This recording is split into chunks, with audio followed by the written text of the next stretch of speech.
Ding! A new notification. Swipe, a new video. Scroll, a new post. For most of us, this is the soundtrack to our lives. The moment we feel even the slightest bit of quiet, the slightest bit of boredom, we instantly reach for our phones to fill the void. But what if I told you that in our quest to avoid boredom, we're actually losing a critical part of what makes us human? What if I told you that you don't just have to be bored, you need to be? Boredom. It's that uncomfortable, restless feeling we've been conditioned to hate. We see it as a sign of idleness, a waste of time, or a personal failure. We've become experts at avoiding it. We fill our commutes, our waiting times, even the moments between tasks with a constant stream of stimulation. We've outsourced our inner world to our external devices. But what is this constant stimulation costing us? The truth is, your brain is a muscle, and just like any muscle, it needs rest. It needs time to wander, to process, and to reset. When we constantly bombard it with information, we prevent it from doing its most important work. This isn't just a philosophical idea. It's backed by science. When we're bored, our brain's default mode network becomes active. This is the network responsible for mind-wandering, daydreaming, and reflecting on the past and future. It's the brain's equivalent of a system update. When you allow your mind to wander, you unlock your creativity.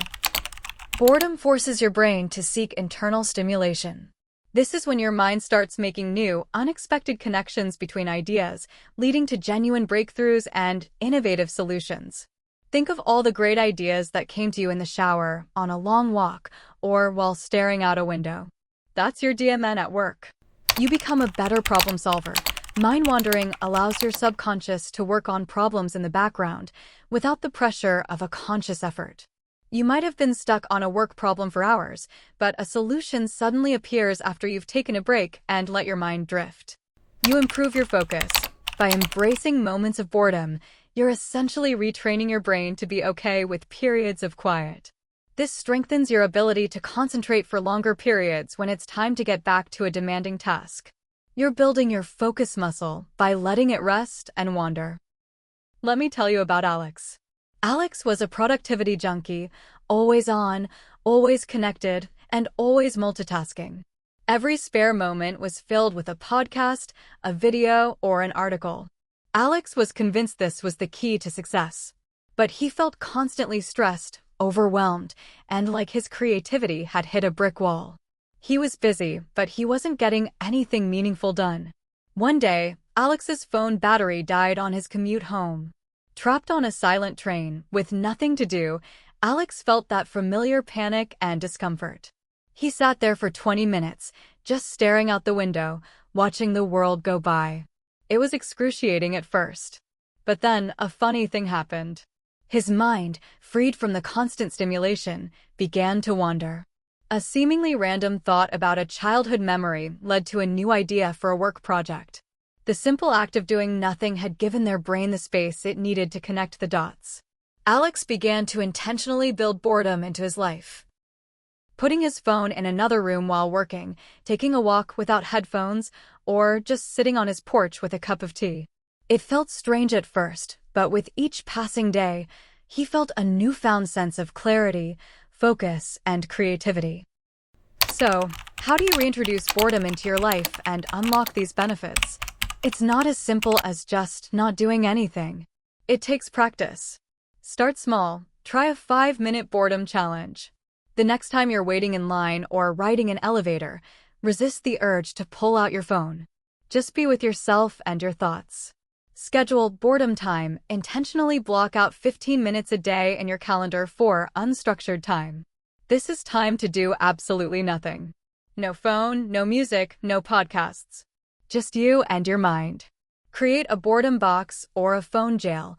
When you're working on a project that requires deep focus, put your phone in a drawer or a box in another room. The physical distance helps prevent you from mindlessly reaching for it. Embrace the waiting. Instead of seeing waiting time as a problem to be solved with your phone, see it as a gift.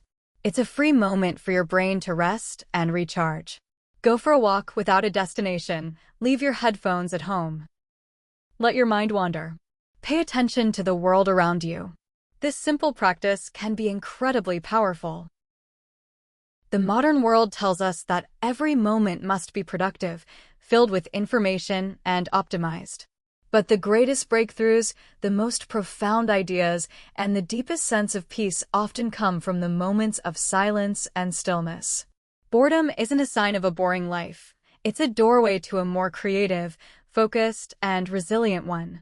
It's your mind's way of telling you it's time to come home to yourself. So, I challenge you, put down your phone. Look out the window. Embrace the discomfort. You just might be surprised by what you find. What's your biggest struggle with boredom? Do you find it uncomfortable, or do you crave it? Let me know in the comments below. If this video resonated with you, hit that like button, subscribe, and ring the bell so you don't miss our next video. Thanks for watching.